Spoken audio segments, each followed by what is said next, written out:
मत्ती रचित सुसमाचार अध्याय 8। कुष्ठ रोगी का शुद्ध किया जाना। जब वह पर्वत पर से उतरा तो एक विशाल जनसमूह उसके पीछे चल पड़ा। और देखो, एक कुष्ठ रोगी उसके पास आया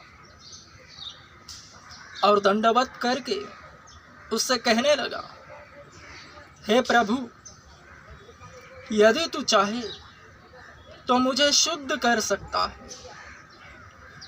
यीशु ने हाथ बढ़ाकर उसे छुआ और कहा, मैं चाहता हूँ तू शुद्ध हो जा। और वह कुष्ठ रोग से तुरंत शुद्ध हो गया।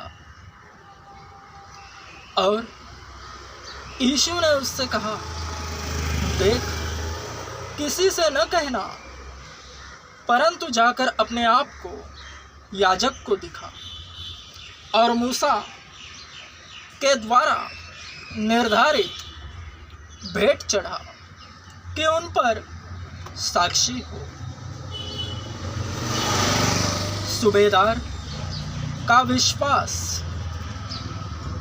और जब उसने कफरनहूम में प्रवेश किया तो एक सूबेदार उसके पास आया और विनती करके कहने लगा, हे प्रभु, मेरा सेवक लकवे का मारा घर में पड़ा हुआ अत्यंत पीड़ा में तड़प रहा है।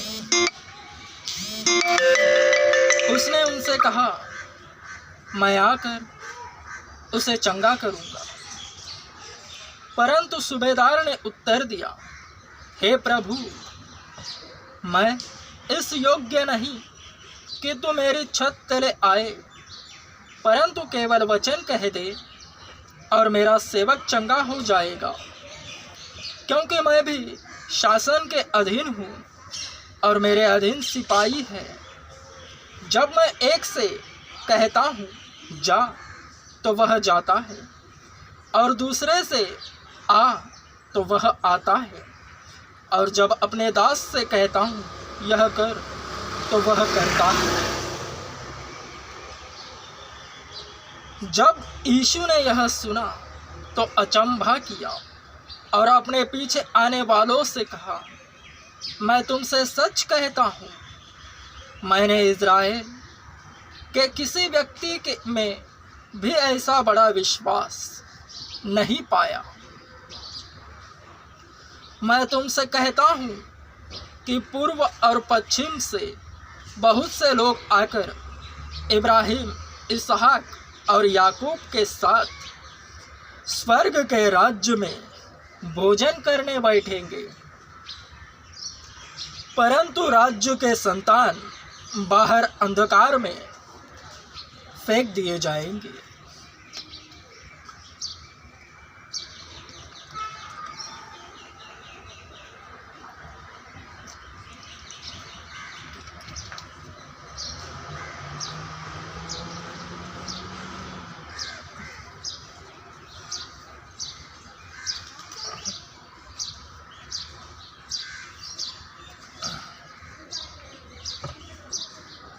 परंतु राज्य के संतान बाहर अंधकार में फेंक दिए जाएंगे और वहाँ रोना और दांत पीसना होगा। और यीशु ने सूबेदार से कहा, जा, तेरे विश्वास के अनुसार ही तेरे लिए हो। और सेवक उसी क्षण चंगा हो गया। रोगियों की चंगाई। और जब यीशु पतरस के घर आया तो उसकी सास को ज्वर से पीड़ित बिस्तर पर पड़े देखा। उसने उसका हाथ छुआ और उसका ज्वर उतर गया।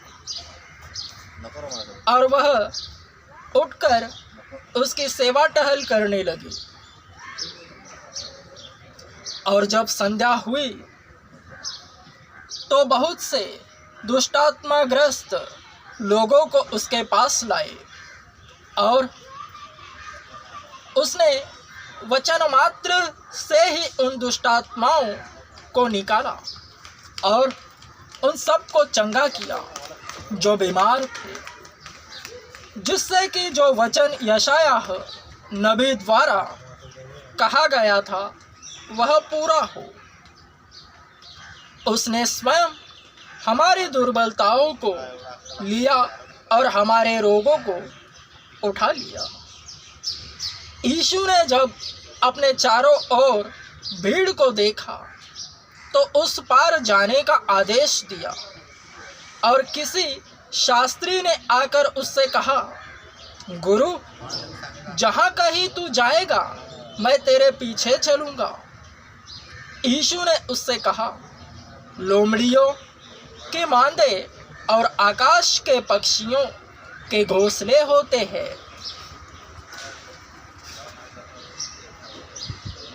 परंतु मनुष्य के पुत्र के लिए सिर रखने को भी कहीं स्थान नहीं है।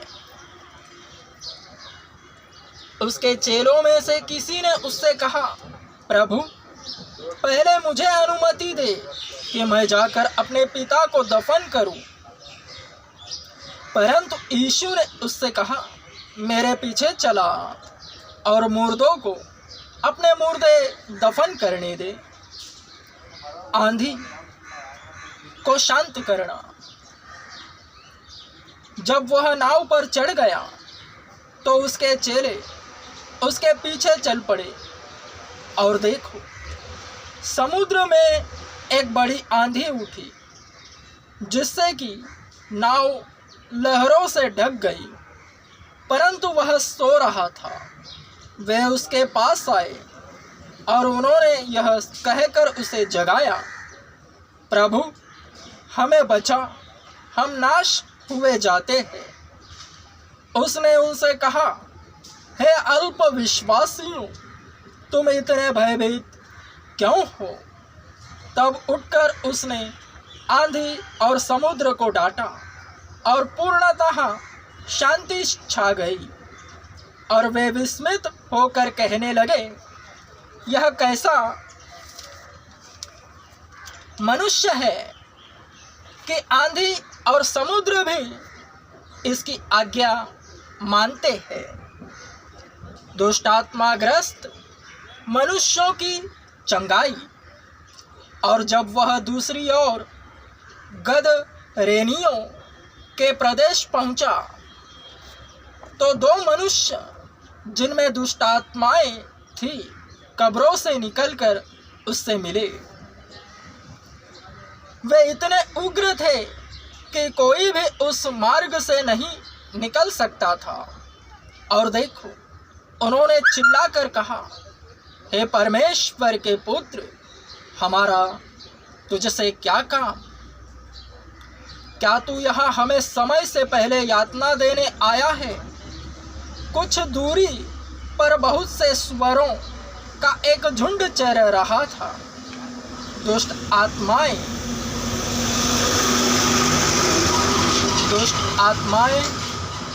उससे यह कहकर विनती करने लगी, यदि तू हमें निकालना चाहता है तो हमें सुअरों के झुंड में भेज दे। उसने उनसे कहा, जाओ। और वे निकलकर सुअरों में समा गई। और देखो, वह पूरा झुंड वेगपूर्वक ढालू किनारे से समुद्र में जा पड़ा और डूब मरा।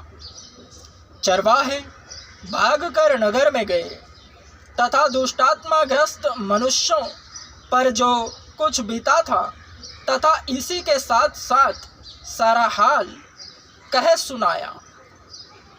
और देखो, सारे नगर के लोग निकलकर यीशु से मिलने आए।